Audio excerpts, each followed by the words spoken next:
Welcome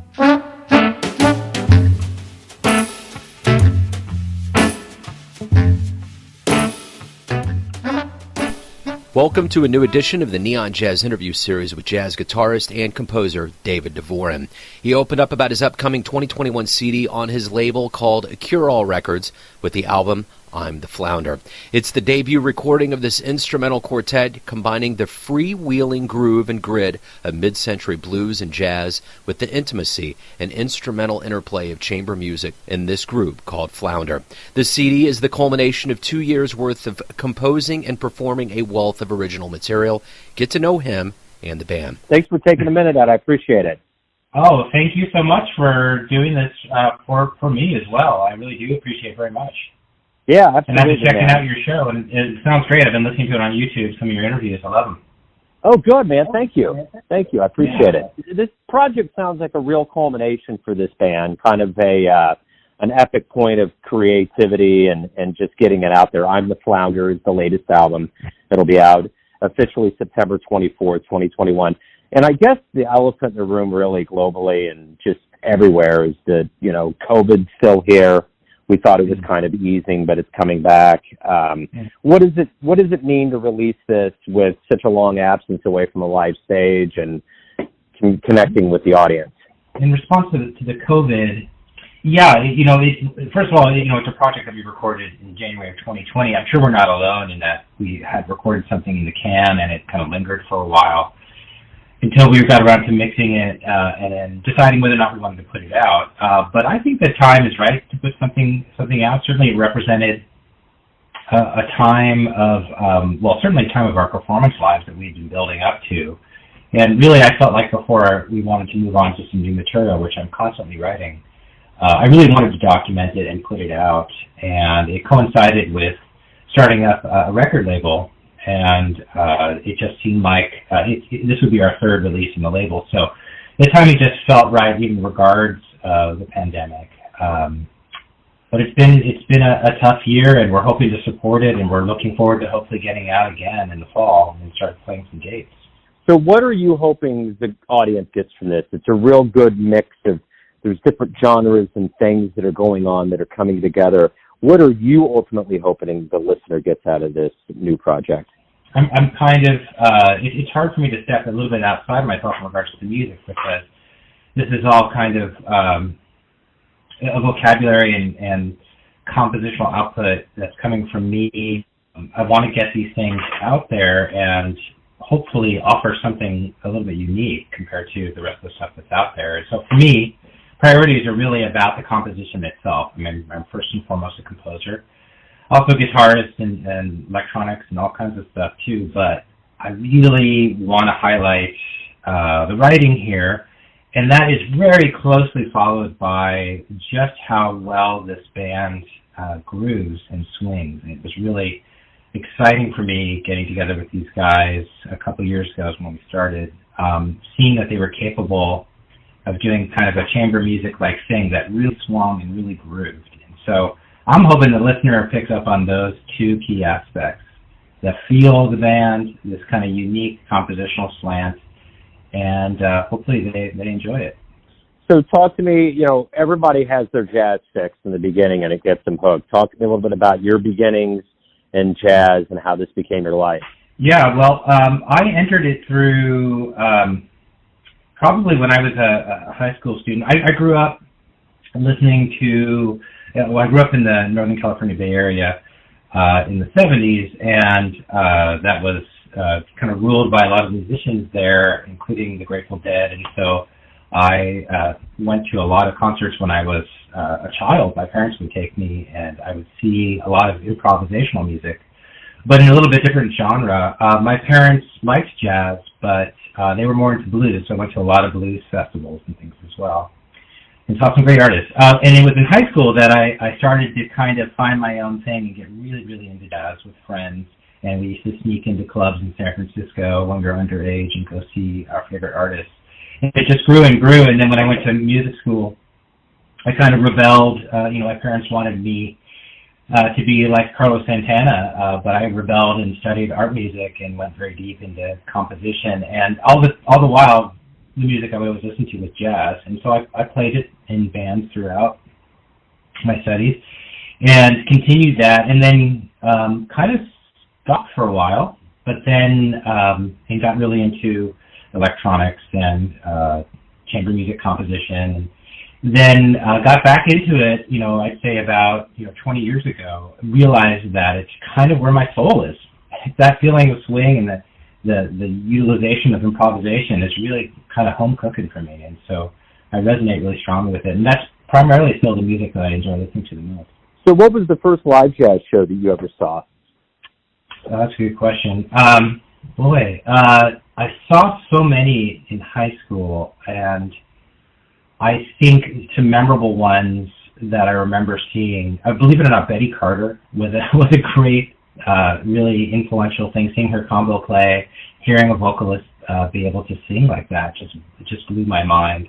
Seeing Pat Metheny early on, I remember seeing John Scofield very early on, just as far as guitarists. Charlie Hayden was also something that made a big influence. Saw a lot of people that would come through the Bay Area and just tried to see as much of it as I could. What have you learned over the years of playing with veteran musicians that have in turn helped you teach younger musicians that you get around? Well, that's a great idea, great question. When I think about being around veteran musicians, I think about, I mentioned before, I come at this from kind of a composer's angle, and that's what become trained, and that's what I teach at the university that I work at full time. And I remember when I was a younger composer, before I was teaching in my 20s, and one composer that I developed a relationship with at that time was Terry Riley, and he really helps me see a lot of interesting things about music and how it's constructed and how to work with it, but also how to work with musicians and how to improvise in ways that are very interesting. And he was a huge influence for me. He still is, and still a great friend. And I try to take some of those things that he taught me and things he told me and try to convey that to my students, who are all young adults, who are, some of them have some experience, but are, especially right now, wondering what the heck they're going to do with their lives artistically and whether certain things are worth it or not. And I think some of the things I learned through some of the older generation really helps me, and I try to impart some of that to them, which is, you create the art because you love it. You're trying to beautify the world. You're creating things that others can enjoy and can participate in and create a community. And I think that still resonates. So what's a dream show for you? If you could get a jazz DeLorean time machine to pull up in front of your house and take you anywhere in time, where would you gotta go? Who are you gonna go see? And maybe who would you talk to? So are we talking about people who are still alive? No, anybody in the annals. Okay, so you said time machine. I realized you said that.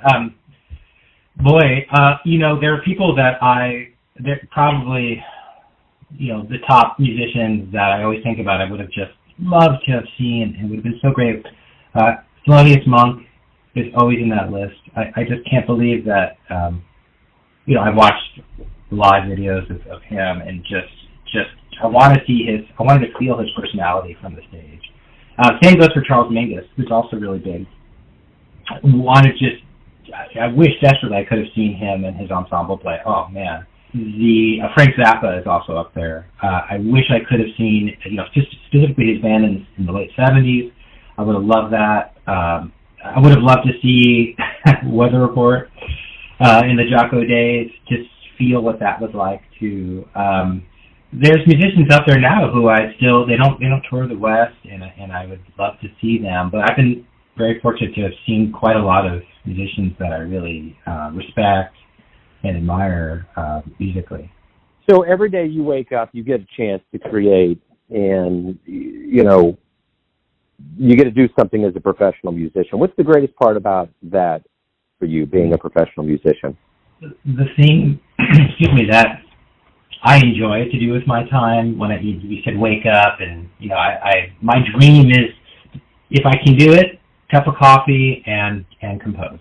And if I can sit at my computer and work with some scores, or sit with my instruments or with my guitar and just work out ideas and focus then I feel pretty darn good about my day at that point forward. I feel fortunate that, composition gives me the satisfaction. I love playing live, and I think that's such a wonderful, exhilarating activity.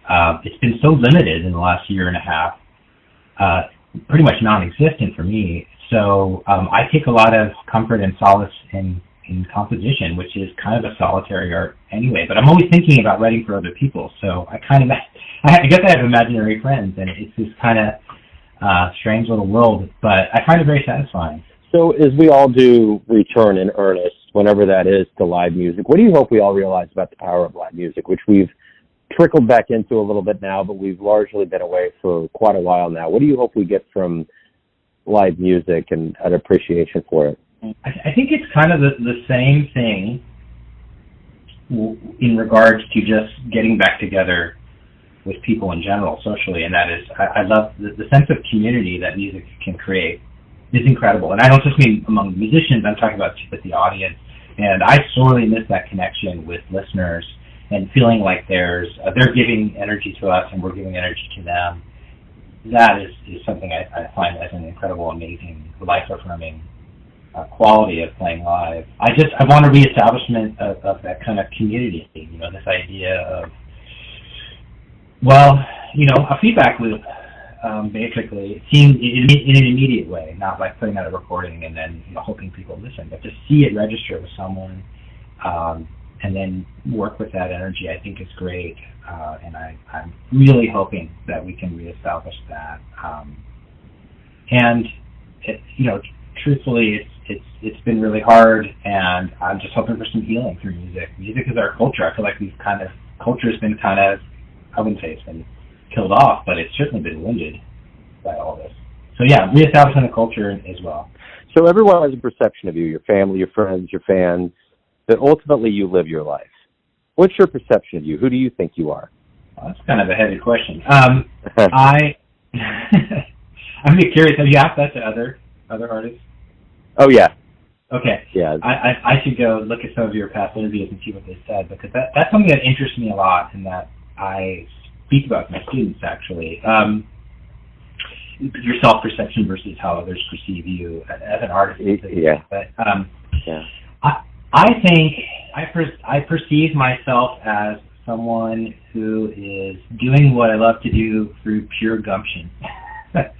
Pure effort, because it's just what I'm compelled to do and materialize out of willpower. So I'm fortunate. I definitely have had some good luck and circumstances and good support to help that. I kind of think of myself as someone who's just going to keep pushing onwards because that's what I feel like my life should be like. I think of myself as, I guess, a motivated person, but also with a deep need to kind of express my voice somewhere and somehow. I feel like I need to talk to someone about stuff, and it's through my music.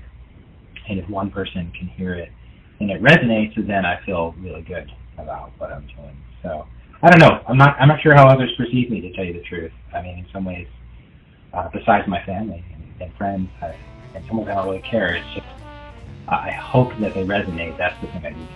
Beautiful. David, thank you for taking some time out today.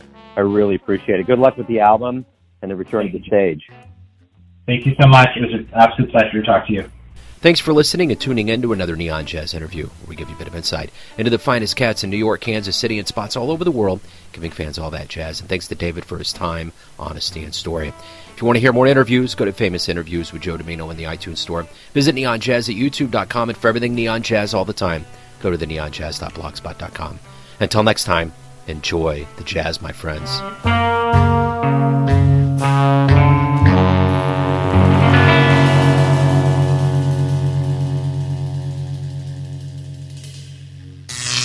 Neon Jazz.